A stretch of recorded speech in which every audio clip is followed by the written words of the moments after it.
Bom dia, hoje é sexta-feira e agradecemos ao Senhor por mais uma semana de vida. E antes de abrirmos a palavra do Senhor, vamos inclinar nossas cabeças para a oração.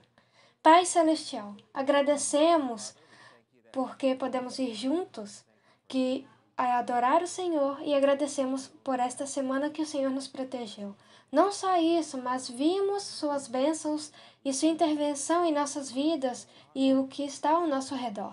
E por isso somos muito gratos e estamos antecipando a bênção do dia de sábado. Esteja conosco e fale conosco através de sua palavra. Oramos em nome de Jesus. Amém.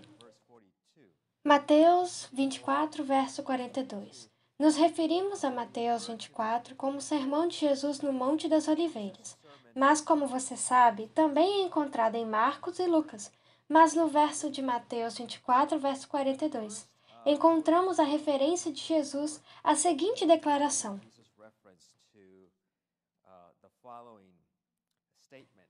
Portanto, vigiai, porque não sabeis a que hora há de vir o vosso Senhor. Entendei, pois, isto: se o pai de família soubesse que hora viria o ladrão, vigiaria e não deixaria que sua casa fosse arrombada. Por isso, estai-vos também atentos, porque o Filho do Homem virá na hora em que não esperais. E achamos exatamente ali expressa no versículo 43 a expressão que, comparando a hora de sua vinda como a de um ladrão vindo no meio da noite. Há várias passagens nas Escrituras que usam essa referência, não apenas no capítulo 24, mas a encontramos em outros também. Pouco deles estão em 2 Pedro, e vamos nos referir a isso em nosso estudo desta manhã. Também em 1 Tessalonicenses, capítulo 5 e Apocalipse 3, verso 16. Apenas para dar alguns exemplos de que a Bíblia é interativa em usar aquela expressão de sua vinda como ladrão. No entanto, quando você pensa naquela expressão vindo como ladrão, você às vezes fica intrigado com aquela comparação com a vinda de Cristo. E você fica intrigado com um ladrão à noite e a segunda vinda de Cristo. Porque eu li na Escritura sobre a sétima última praga, enquanto eu leio sobre a terra em comoção, perversidade e desespero. E então que a segunda vinda de Cristo vem como uma surpresa. E então eu leio passagens que, enquanto um relâmpago brilha do leste a oeste, e o Senhor, eles dizem que Ele está aqui e que Ele está lá. E eu estava tentando envolver a minha mente em torno daqueles aparentemente conceitos conflitantes. Como continuei estudando a Bíblia, também pensei nas passagens de Daniel capítulo 7, que se referem à sua vinda. E se você se lembrar da nossa história do Adventismo enquanto estudávamos as profecias, mesmo antes do Adventismo existir no movimento milerita, que era composto por pessoas de diferentes denominações na América e em outros países. E a conclusão que eles chegaram de que Cristo estava vindo à Terra foi baseada em um mal-entendido do que era o santuário. Eles pensaram que o santuário era esta terra, e Cristo estava vindo para purificar o santuário terrestre. E também eles leram que ele estava voltando para o ancião de dias, e eles pensaram que estava se referindo à sua vinda. Mas o que Daniel estava se referindo era o que Deus estava revelando a Daniel, quando ele não estava vindo para a terra, mas que estava indo de uma função para outra em seu ministério celestial no santuário celestial. Alguns desses conceitos são claros para nós, e oro, se eles não estão, continue a estudar em suas classes bíblicas e em seu estudo pessoal. Mas podemos ver um cenário semelhante aqui em Mateus 24 e nas Escrituras quando se refere a Cristo vindo como um ladrão. E vamos apenas examinar as Escrituras e permitir que as Escrituras nos revelem isso. Vamos para 2 Pedro capítulo 3 e vamos começar a ler a partir do versículo 3 em diante. Sabendo, primeiro isto, que nos últimos dias irão escarnecedores com zombaria, andando segundo as suas próprias concupiscências, e dizendo: onde está a promessa da sua vinda? Onde está? Porque desde que os pais dormiram, todas as coisas permanecem como desde o princípio da criação. Pois eles de propósito ignoram que de longo tempo houve céus, bem como terra, a qual surgiu da água e através da água pela palavra de Deus, pelas quais coisas pereceu o mundo de então, afogado em água, mas os céus e a terra de agora, pela mesma palavra que têm sido guardados para o fogo, sendo reservados para o dia do juízo e da destruição dos homens ímpios. E depois continua expondo e dando mais explicações, e termina com exortações. Maravilhosas exortações para nós, sobre a nossa preparação para a sua vinda. Por exemplo, no versículo 10 do mesmo capítulo. Virá, pois, como ladrão o dia do Senhor, no qual os céus passarão com grande estrondo, e os elementos ardendo se dissolverão, e a terra e as obras que nela há serão descobertas. Ora, uma vez que todas estas coisas hão de ser assim dissolvidas, que pessoas não deveis ser em santidade e piedade. Agora pense por um momento. Aqui diz: o dia do Senhor chegará como um ladrão, na noite, e em que os céus passarão com grande barulho. E você pensaria, bem, então está referindo à sua segunda vinda na glória. Mas, se você continuar lendo, diz que os elementos ardendo se dissolverão, e a terra e as obras que nela há serão descobertas. Mas quando a terra será queimada e todos os seus elementos serão derretidos? Depois do milênio. Isso é comum nas Escrituras. Quando você lê as profecias, quando você lê Mateus 24, não coloca os eventos em sequência. Quando você lê capítulo 12 de Apocalipse, os eventos não estão em ordem cronológica, e você tem que estudar e comparar as Escrituras, e então você chega ao entendimento. A terra não vai derreter quando Cristo vier pela segunda vez. A terra será queimada com fogo quando ele vem pela terceira vez. E nós entendemos que então todo mundo será queimado junto com Satanás e os anjos maus. Então, só algumas reflexões para que possamos continuar o nosso estudo esta manhã. Vou ler o livro Eventos Sinais, página 230, e encontramos o seguinte texto inspirado. E só para lembrar, é que em ambos os textos de Mateus 24 e 2 Pedro, de capítulo 3, a referência que é feita para o mundo antediluviano nos dias de Noé. Então ele fala sobre o dia do Senhor e, portanto, uma comparação com os dias de Noé. E lembre que, nesse ano, Pedro está dizendo sobre inspiração, que assim como nos dias de Noé, a terra que existia foi destruída por água, e o mundo que agora conhecemos será destruído por fogo. Quando o mundo foi destruído por água? No dilúvio, nos dias de Noé. Então mantém isso em mente enquanto lemos essa citação.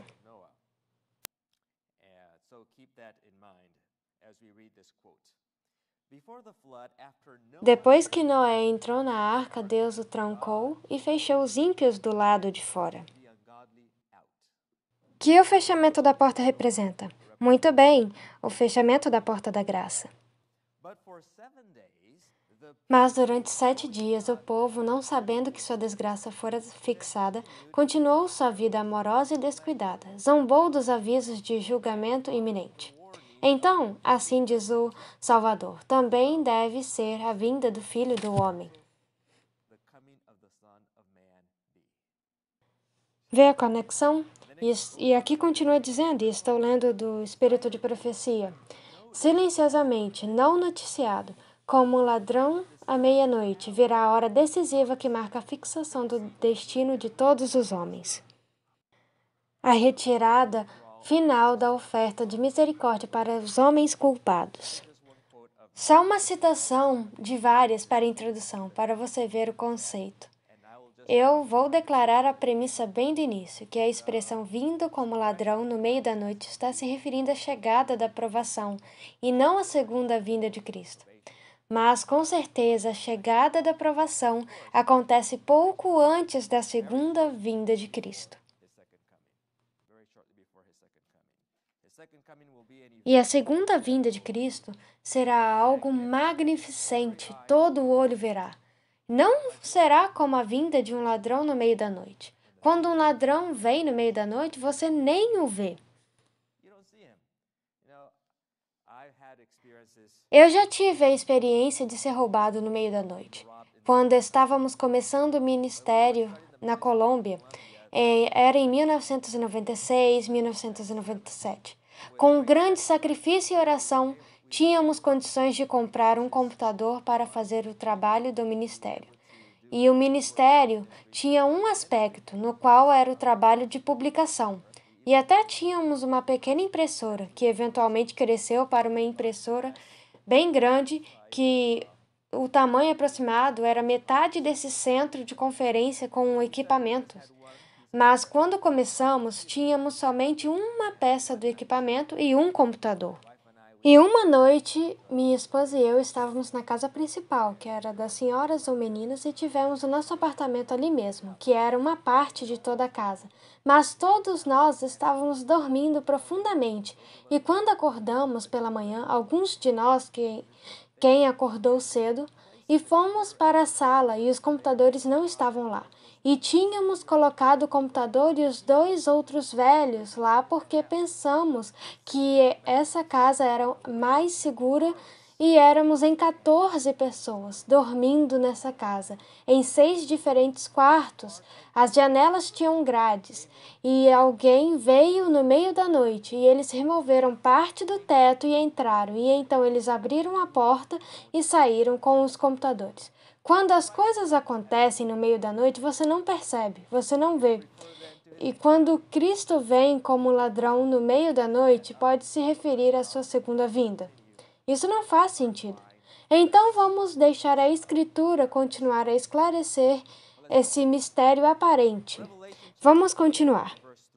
Apocalipse 3, verso 3. Lembra-te, pois, do que recebeste e ouviste, obedeça-o e arrepende-te. Mas, se não vigiares, virei sobre ti como um ladrão, e não saberás a que hora sobre ti virei. Lembra-te, pois, do que recebeste e ouviste, obedeça ou arrepende-te, mas, se não vigiares, virei sobre ti como um ladrão, e não saberás a hora que sobre ti virei. Agora, isso é interessante. Há uma crença comum no cristianismo hoje, que era a crença comum nos dias dos mileritas, que era que o santuário referido à terra, e eles não acreditavam no santuário celestial. De fato, muitos de nossos irmãos nas denominações evangélicas não acreditam no santuário celeste. Essa é uma verdade muito distintiva da Igreja Adventista do Sétimo Dia. Agora, quando olhamos para os nossos irmãos de outras denominações cristãs, a maioria deles, muitos deles, acreditam que haverá um milênio temporal aqui na Terra, onde Cristo irá reinar, e será um milênio de paz e assim por diante antes de outros eventos. E eles interpretam o milênio como sendo isso. E deixe-me dar um exemplo. Francis Schaeffer. O falecido Francis Schaeffer, um grande cristão apologista. Talvez alguns de vocês tenham visto ou lido o livro Como Devemos Então Viver. Séries maravilhosas. Em qualquer caso, muitas coisas que poderíamos dizer deste grande homem cristão. Mas nesse livro, Gênesis em Espaço e Tempo, no qual é a defesa da mensagem literal de Gênesis 1 ao 11, no qual muitos em círculos teológicos acreditam que Gênesis 1 ao 11 é alegórico e não literal. Porque se você disser que é literal, então você tem que acreditar que a criação foi feita em 6 dias.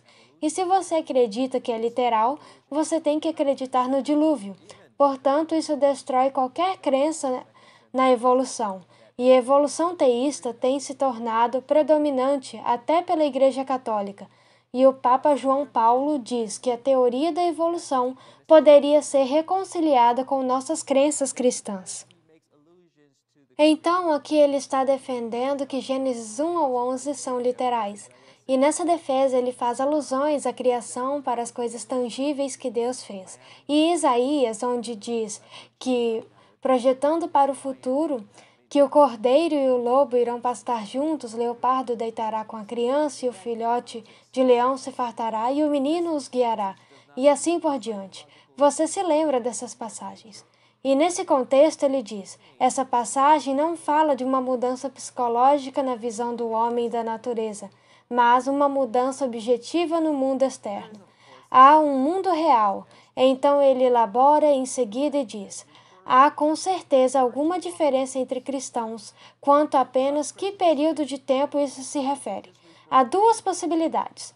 Alguns cristãos pensam que essas passagens se referem à eternidade. Contudo, há outros que acreditam que há um milênio no qual Cristo reina na Terra por 1000 anos, antes da eternidade. Esta é a opinião que tenho, e não só ele, mas muitos outros. Qual é a opinião? De que Cristo reinará nesta terra por 1000 anos. Muitos evangélicos acreditam nisso, assim como outros acreditam no arrebatamento secreto e crenças semelhantes. Mas eu só quero que você saiba que é uma crença predominante. E se é uma crença teológica predominante, você não acha que Satanás usará isso para enganar as pessoas? Definitivamente. E com isso em mente, escuta essa citação de Maranata, página 34. O advento de Cristo surpreenderá os falsos mestres, e eles estão dizendo paz e segurança, como os sacerdotes e os príncipes antes da queda de Jerusalém.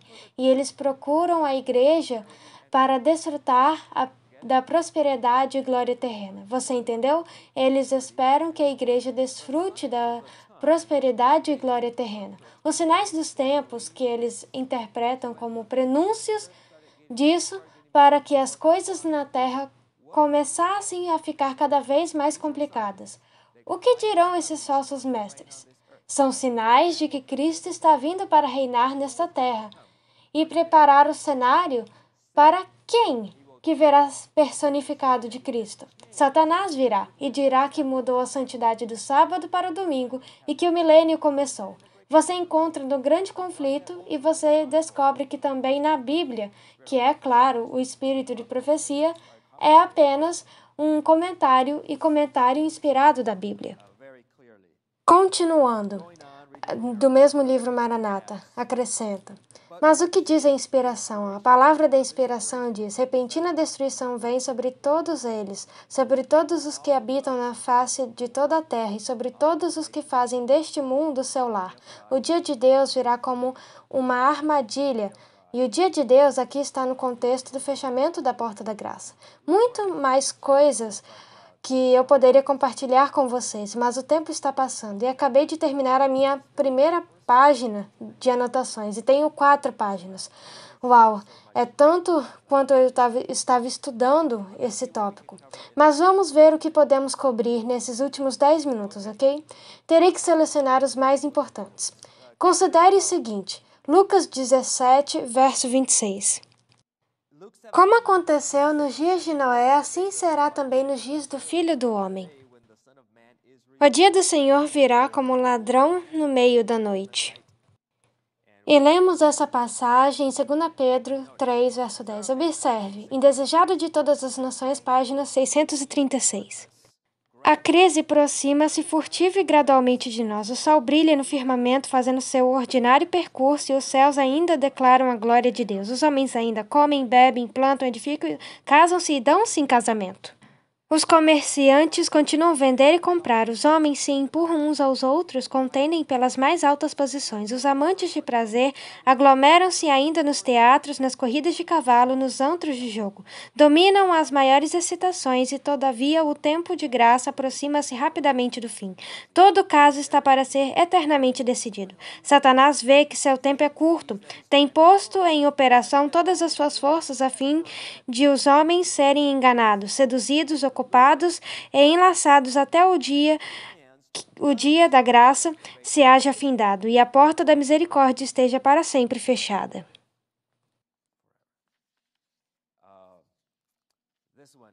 Este também é muito importante. Está em Testemunhos para a Igreja, página 349. Quando o trabalho de juízo investigativo se encerra, então o destino de todos os que foram decididos para a vida ou para a morte, e a porta da graça é encerrada, pouco tempo antes do aparecimento de Cristo nas nuvens do céu. E no livro de Apocalipse, olhando para frente, naquele tempo, e é dito em Apocalipse 22:11, o que é injusto, deixe-o ainda ser injusto, e aquele que está imundo, deixe-o ser imundo, ainda, e aquele que é justo, deixe-o ser justo ainda. E assim adiante, e eis que venho rapidamente, e minha recompensa está comigo para dar a cada um homem de acordo com a sua obra. Então aqui está a prova bíblica daquele que é injusto, deixe ser injusto ainda. O que é isso? Essa é a declaração final, que a porta da graça está encerrada. Então, o que o próximo versículo bíblico diz? Eis que venho rapidamente. Logo depois disso. Então, ele vem logo após o fechamento da porta da graça. E então, você nem mesmo precisa do espírito de profecia para ser capaz de mostrar isso da Bíblia. Essa é a ordem dos eventos finais. Os justos e os ímpios ainda estarão vivendo na terra em seu estado mortal, e os homens estarão construindo, comendo, bebendo, e todos inconscientes de que a decisão final e irrevogável foi pronunciada no santuário celestial. Silenciosamente, despercebido como um ladrão à meia-noite, chegará a hora decisiva. Que hora decisiva? Que marca a fixação do destino de cada homem, a retirada final da oferta de misericórdia aos homens culpados. O justo e os que ainda viverão sobre a terra em seu estado mortal, os homens estarão plantando, construindo, comendo e bebendo, todos inconscientes de que a decisão final e irrevogável foi proferida no santuário celestial. Inclusive, os justos não terão consciência de que essa decisão foi tomada, porque ninguém saberá quando o período da graça terminará. Ninguém. E se alguém te ensinar que podemos saber, isso então é uma falsa doutrina, porque é muito clara. Ninguém saberá. Mas as virgens que estão prontas, que têm o azeite, não será um problema, porque elas têm a presença do Espírito Santo em suas vidas. Agora quero compartilhar mais algumas ideias ao encerrarmos este estudo esta manhã. A primeira é uma citação do livro Mensagens Escolhidas, volume 3, página 427. E escutem com atenção, no contexto de que estamos estudando. Mas primeiro quero ler o que está escrito na página 60. Deixe-me ler isto. Quando os professores religiosos estão apontando para as idades de paz e a prosperidade e o mundo são absorvidos em sua plantação e construção de banquetes e merecimento, então é que a destruição repentina vem sobre eles. O que é aquela destruição repentina que está sendo mencionada nas Escrituras e no espírito de profecia? Deixe-me dizer que a destruição repentina são as 7 últimas pragas, e então virá a segunda vinda de Cristo. E virão como uma armadilha todo aquele que não está realmente estudando e entendendo os sinais da profecia. Em Mensagens Escolhidas, volume 3, página 427. 18 de janeiro de 1884. Diversas pessoas ouviram minha voz exclamar: olhai, olhai. Se eu estava sonhando ou em visão, não posso dizer. Eu dormi sozinho. O tempo de angústia estava diante de nós. Vi nosso povo em grande aflição, chorando e orando, pleiteando as seguras promessas de Deus, ao passo que os ímpios se achavam ao nosso redor, zombando de nós e ameaçando destruir-nos. Eles escarneciam de nossa debilidade, desdenhavam da pequenez de nossos números e nos insultavam com palavras destinadas a magoar profundamente. Acusavam-nos de assumir uma posição independente de todo o resto do mundo. Haviam suprimido os nossos recursos para que não pudéssemos comprar ou vender, e faziam alusão à nossa abjeta pobreza e condição aflitiva. Não podiam compreender como conseguíamos viver sem o mundo. Dependíamos do mundo e teríamos de sujeitar-nos aos costumes, práticas e leis do mundo, ou sair dele. Se éramos as únicas pessoas no mundo a quem o Senhor favorecia, as aparências depunham fortemente contra nós. Eles declaravam que tinham a verdade, que haviam milagres entre eles, que anjos do céu conversavam e andavam com eles, que grande poder e sinais e maravilhas eram realizados em seu meio, e que isso constituía o milênio temporal que aguardavam há tanto tempo. Então, em meio a essa situação de não ser capaz de comprar e vender, como estará o mundo em nosso redor? Em tal estado de prosperidade que eles alegarão, e serão capazes de dizer que este é o milênio temporal. Então, mantenha isso em mente enquanto você imagina aquele filme dos eventos do tempo do fim. Mesmo que as coisas aconteçam, o mundo continuará normalmente. Haverá prosperidade, mas o povo de Deus será aquele em extrema pobreza. E você não acha que haverá um tempo de teste quando você não poder comprar, vender e seus filhos estão com fome? Você perde tudo e o mundo ao seu redor continua normal. Muitos adventistas abandonarão a fé durante esse tempo. Muitos. Para encerrar, deixe-me ler essas citações.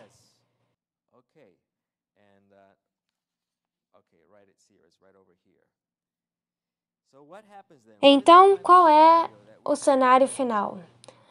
Em Apocalipse 15:5. Depois disso, olhei e abriu-se no céu o santuário do tabernáculo do testemunho.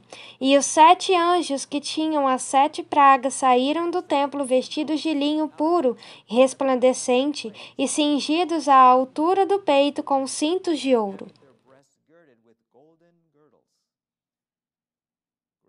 Grande Conflito, página 627. Quando Cristo termina a sua obra de intercessão no santuário, a ira sem mistura ameaçada contra aqueles que adoram a besta e a sua imagem e recebem a sua marca será derramada. E pode-se ler mais nos primeiros escritos, mas fica muito claro na Bíblia e no espírito de profecia que nos surpreendemos quando o fechamento da porta da graça passa despercebido como um ladrão no meio da noite. E a graça está fechada. E Cristo sai do santuário. Então o que acontece? As últimas pragas começam a ser derramadas.